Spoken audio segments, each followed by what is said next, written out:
3 से कह रहा है कि classify the following as physical और केमिकल प्रॉपर्टीज। ओके, तो आपको ये बताना है कि कहाँ पर फिजिकल प्रॉपर्टीज शो हो रही हैं और कहाँ पर केमिकल प्रॉपर्टीज शो हो रही हैं। ठीक है, तो देखिए बच्चों, इसके लिए सबसे पहले मैं आपको ये बताना चाहता हूँ एलॉय क्या होता है। देखिए एलॉय क्या होता है, alloy is a homogeneous mixture. Alloy is a, class में शायद हमने डिस्कस किया है ना, alloy is a homogeneous mixture. Okay, तो एलॉय में हम क्या करते हैं बच्चों, 2 या 2 से ज़्यादा मेटल्स को लेके उसको मेल्ट करते हैं, पहले मोल्टन स्टेट में लेके आते हैं, और मेटल्स को जब कभी कभी उसमें नॉन मेटल भी मिला देते हैं हम। ठीक है, तो 2 या 2 से ज़्यादा मेटल्स को मेल्ट किया जाता है और फिर उसको अच्छे से मिक्स करके छोड़ दिया जाता है। फिर वो जब ठंडा हो जाता है तो कोई नया ही सॉलिड बन के आ जाता है जिसको हम एलॉय बोलते हैं, जिसमें एक अलग तरीके की बच्चों प्रॉपर्टी होती है। जैसे एग्जांपल के तौर पे समझिए। अच्छा, एक चीज़ और बताना चाहता हूँ, जब एलॉय बनते हैं बच्चों, क्या मैंने बताया एलॉय क्या होते हैं, होमोजीनियस मिक्सचर ऑफ 2 और मोर मेटल्स या homogeneous mixture of metal and non metal. कभी कभी नॉन मेटल भी मिक्स किया जाता है उसमें। तो बच्चों ये जो एलॉय होते हैं ये ना फिजिकल प्रॉपर्टीज के एग्जाम्पल हैं, यहाँ कोई केमिकल रिएक्शन नहीं होती है। थोड़ा सा आप इस तरीके से समझिए, मतलब जहाँ तक मैं आपको समझा सकता हूँ, मैं आपको इस तरीके से समझा सकता हूँ। देखिए एग्जाम्पल लेते हैं, जैसे बच्चों की वो क्ले मिट्टी नहीं आती है जो खेलने वाली, हाँ, जिससे अलग अलग शेप्स वो बनाते हैं। तो आप इस तरीके से समझिए, मान लीजिए ये रेड कलर का क्ले है और ये है आपका येलो कलर का क्ले। तो क्या किया हमने, दोनों क्ले को अच्छे से मिक्स कर दिया।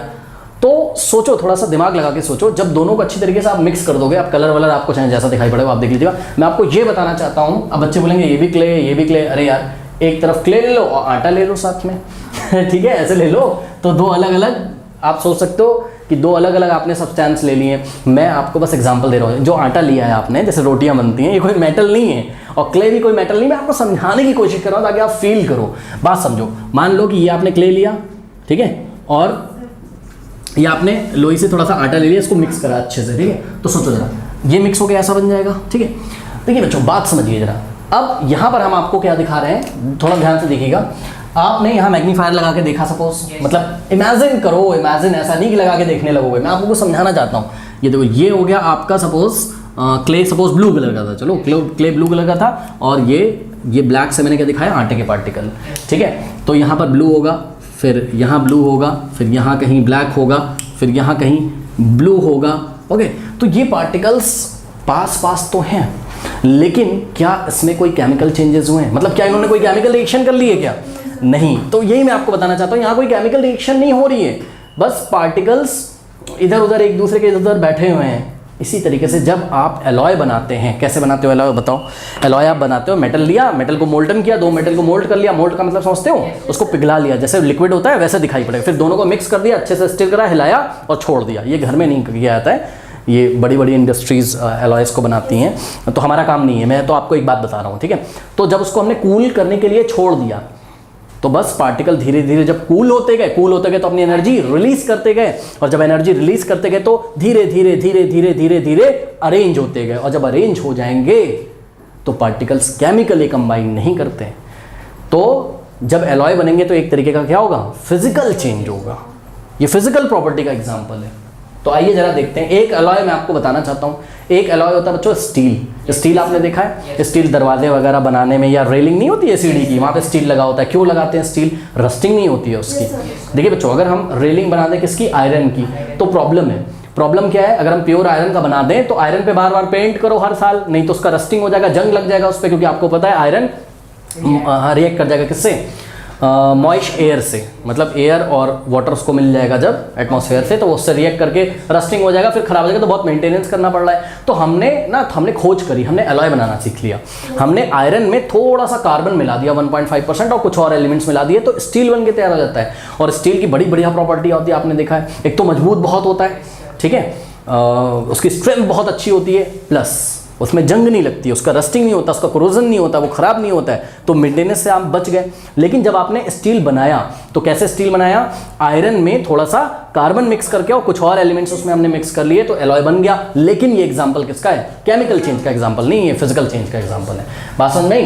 तो आइए देखते हैं पार्ट 1। यही तो बोला गया हमको, क्या कि द कॉम्पोजिशन ऑफ सेम है कि क्या है, सैंपल होगा, सेम नहीं होगा, सैंपल होगा। ओके, तो composition of a sample of steel is 98% iron है उसमें। स्टील का कॉम्पोजिशन आपको बता रहे हैं, 98% आयरन है, 1.5% कार्बन है और बचा कितना 0.5% अदर, क्योंकि कोई भी चीज़ 100% होती है भैया। तो 98% प्लस 1.5% प्लस 0.5% अलग एलिमेंट्स है। तो एलॉय बन गया होगा, स्टील एक एलॉय है, मैंने आपको बताया।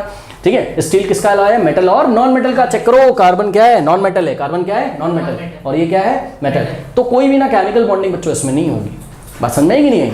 तो कोई भी यहाँ पे केमिकल बॉन्ड नहीं बन रहे होंगे, तो कोई केमिकल प्रॉपर्टी का एग्जांपल नहीं है। किसका एग्जांपल है? ए पार्ट फिजिकल चेंज नहीं, फिजिकल प्रॉपर्टी। ठीक है, फिजिकल प्रॉपर्टीज में जाएगा ये। तो पार्ट ए चला गया किसमें? फिजिकल प्रॉपर्टीज में। ओके, नाउ पार्ट बी देखिए zinc dissolves in a hydrochloric acid okay with the evolution of hydrogen gas. तो अब बच्चे बोलेंगे सर मुझे कैसे पता चलेगा? मैं आपको बताता हूँ, सुनो। देखो बच्चों, आप क्या लीजिए, एक फ्लास्क ले लीजिए। ये फ्लास्क आपने ले लिया, सही है। फ्लास्क में थोड़ा सा हाइड्रोक्लोरिक एसिड डालिए लैब में। ये वाटर जैसा दिखेगा आपको, हाइड्रोक्लोरिक एसिड। हाथ से मत छू लेना, ठीक है, क्योंकि कोरोसिव नेचर का होता है ना, तो हाथ आपके बर्न हो सकते हैं, जल सकते हैं। ठीक है, तो ये हाइड्रोक्लोरिक एसिड डाला और इसमें कुछ जिंक ग्रैन्यूल्स डाल दीजिए। जिंक ग्रैन्यूल्स मतलब जिंक के छोटे छोटे टुकड़े लैब में रखे रहते हैं। तो ये ब्लू कलर का, मतलब ब्लू से हम दिखा रहे हैं आपको। ठीक है, तो ये हमने जिंक डाल दिया। अब देखिए रिएक्शन होती है बच्चों यहाँ पर। मैं यहाँ पे आपको रिएक्शन लिख के दिखाऊंगा। बच्चे बोलेंगे हम तो 9th क्लास में रिएक्शन क्यों लिखें? अरे भैया सीख लो, आगे तो पढ़ना ही है।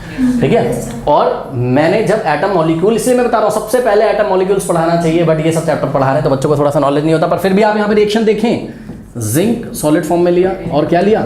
Hydrochloric acid, aqueous. एक्वस का मतलब पानी भी थोड़ा सा मिला होगा उसमें। तो बच्चों ध्यान से समझिए, मैं आपको यहाँ पे कंपाउंड बना के दिखा रहा हूँ। आपको याद नहीं करना है रिएक्शन, समझाने के लिए बता रहा हूँ कि ये क्वेश्चन अगर एग्जाम में आया तो आप कैसे सोचोगे। तो यहाँ से बस बनता है बच्चों जिंक क्लोराइड, ZnCl2, देखो इनको याद भी है। और साथ में क्या निकलती है? Hydrogen gas. अब इसको मैं बैलेंस नहीं कर रहा हूँ, ये रिएक्शन हम लोग बैलेंस करेंगे क्लास 10th में, तो ज़्यादा टेंशन नहीं लेना है। ठीक है, जिंक क्लोराइड और हाइड्रोजन गैस निकल गई। हाइड्रोजन गैस बच्चों बबल्स के फॉर्म में ऐसे निकलती है। तो यहाँ से हाइड्रोजन गैस निकलती है। अगर आप इसके पास बर्निंग कैंडल ले जाओ तो ये पॉप साउंड के साथ बर्न होती है। This is the pop sound of burning hydrogen. Okay, तो आप यहाँ पे बच्चों मोटी मोटी बात ये देखो, क्या जिंक के एटम्स ने हाइड्रोक्लोरिक एसिड के मॉलिक्यूल के साथ रिएक्ट किया कि नहीं किया? बिल्कुल कर लिया। ध्यान चेक करो, जिंक क्लोराइड का सॉल्यूशन बन जाएगा यहाँ और साथ में हाइड्रोजन गैस निकली।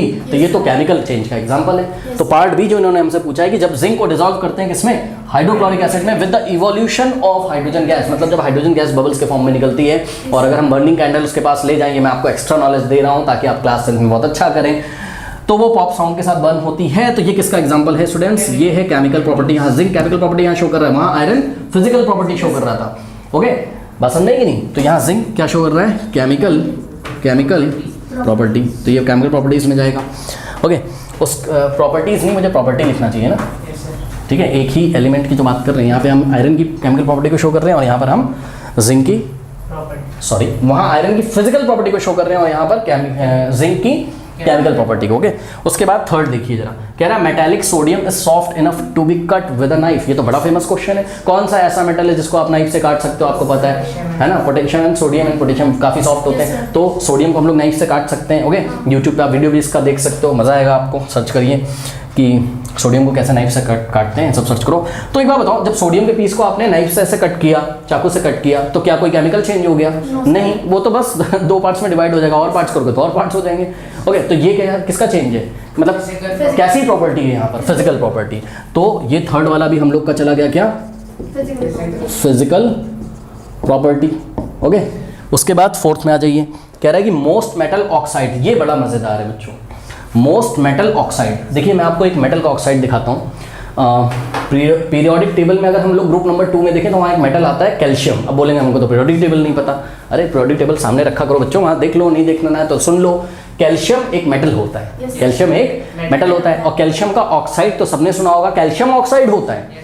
अब ये कैल्शियम का ऑक्साइड कैसे बनता है? तो जब कैल्शियम ऑक्सीजन से रिएक्ट करता है तो कैल्शियम का ऑक्साइड बनता है। ठीक है, और सुन लीजिए जरा, कैल्शियम ऑक्साइड का बच्चों फॉर्मूला क्या होता है? CaO। ये क्या होता है? Calcium oxide. अब बच्चे बोलेंगे कि ये क्यों बता रहे हो? अरे क्या लिखा है उन्होंने? मेटल का ऑक्साइड, मेटल का ऑक्साइड। ओके, तो कोई मेटल का oxide form alkali in the interacting with water. Okay, सुनो, मेटल जो होते हैं उनके ऑक्साइड बच्चों बेसिक इन नेचर होते हैं, याद कर लीजिए। क्लास 10 में पक्का याद करना पड़ेगा आपको। मेटल के ऑक्साइड बेसिक इन नेचर होते हैं। मतलब क्या होता है इसका? सुनो, इसका मतलब होता है कि अगर हम मेटल के ऑक्साइड को उठा के पानी में डाल देना तो एल्कली बन जाता है। What is alkali? अरे बेस। जैसे एसिड होता है वैसे बेस होता है। ज़्यादा हम क्लास 10th में पढ़ेंगे, ज़्यादा टेंशन नहीं लेना है। तो मैं ना आपको यहाँ पर आइए दिखाता हूँ एक्चुअल में होता क्या है। तो होता कुछ ऐसा बच्चों, कैल्शियम ऑक्साइड हमने लिया और वाटर में डाला, ठीक है। तो ये कैल्शियम ऑक्साइड लेके हमने, कैल्शियम ऑक्साइड बाजार में आता है, आप उसको लेके वाटर में डालिए, ठीक है। तो कैल्शियम हाइड्रो ऑक्साइड बनता है, मतलब एक सॉल्यूशन बनता है जिसको हम क्या बोलते हैं, कैल्शियम, हाँ देखिए इनको याद भी है, कैल्शियम हाइड्रो ऑक्साइड, ठीक है। तो ये बन गया। कोई बैलेंस रिएक्शन मैं नहीं लिख रहा हूँ, आप समझिए जरा, बस मैं आपको समझाने की कोशिश कर रहा हूँ कि आपने मेटल का ऑक्साइड लिया, क्या, कैल्शियम ऑक्साइड, उसको आपने वाटर में मिलाया तो आपको क्या मिल गया, एल्कली। यही एल्कली है। एल्कली क्या होता है, तो सुनिए, जो बेस होते हैं ना उन्हीं को एल्कली बोलते हैं, जो वाटर में डिसॉल्व हो जाते हैं उनको हम एल्कली बोलते हैं। तो ये जो बेस बना है सॉल्यूशन, अगर आप इसको उठा के पानी में डालो तो नहीं डिसॉल्व होगा क्या, बिल्कुल डिसॉल्व हो जाएगा। तो बेस जो वाटर में डिसॉल्व हो जाते हैं उसको हम एल्कली बोलते हैं। तो क्या किया, फिर से देखिए, मेटल का ऑक्साइड लिया, वाटर में जब इंटरेक्ट किया वाटर के साथ, मतलब वाटर के साथ मिक्स किया, तो हमको क्या फॉर्म हो गया, एल्कली, ठीक है। एल्कली क्या है यहाँ, कैल्शियम हाइड्रोक्साइड, मतलब बेस, एक बेस बन गया। बात समझे, क्यों बेस बन गया, मेटल के ऑक्साइड बेसिक इन नेचर होते हैं। मेटल के अगर कभी भी ऑक्साइड मिलेंगे आपको तो बेसिक इन नेचर होंगे, मतलब पानी में मिलाने पर आपको पक्का वहां पर एल्कली यानी कि बेस मिलेगा। अब मुझे बताओ ये फिजिकल चेंज है कि केमिकल चेंज है, बताओ। ये तो केमिकल चेंज है, सिंपल। आपको भाई नया केमिकल बन गया, देखो बेस बन गया एक, ठीक है ना, कैल्शियम हाइड्रोक्साइड बन गया है, तो केमिकल चेंज है। तो ये चला गया आपका किसमें, मतलब ये यहाँ पे आपका केमिकल चेंज तो हुआ है नो डाउट, बट यहाँ पर इसको हम केमिकल प्रॉपर्टीज में रखेंगे। क्यों केमिकल प्रॉपर्टीज में रखेंगे, क्योंकि आप ध्यान से चेक करिए, ये जो मेटल का ऑक्साइड हमने लिया था यहाँ पर, देखिए इस तरीके से हम, जरूरी नहीं कि हम कैल्शियम ऑक्साइड लें, हम मैग्नीशियम ऑक्साइड भी ले सकते हैं। अगर हम मैग्नीशियम ऑक्साइड लेते तो मैग्नीशियम हाइड्रोक्साइड बनता। तो सर क्या मुझे ये एग्जाम में लिखना है, जी नहीं, आपको एग्जाम में नहीं लिखना है। आपको तो सिर्फ इतना बताना है कि वो फिजिकल प्रॉपर्टी में जा रहा है कि केमिकल। मैं तो समझाने के लिए बता रहा हूं ताकि आप भूलो नहीं, ओके। तो आपको सिंपली यहां बता देना है क्या, कि ये क्या है आपका केमिकल प्रॉपर्टीज, ओके। बात समझ में नहीं है, ठीक है। तो ये रिएक्शन आपको नहीं लिखनी, बस देख लीजिए आप ताकि आपको याद रहे। तो ए और सी आपका क्या हो गया, ए और सी हो गया आपका फिजिकल प्रॉपर्टीज में, और बी और डी हो गया आपका केमिकल प्रॉपर्टीज में, ओके। कर लीजिए।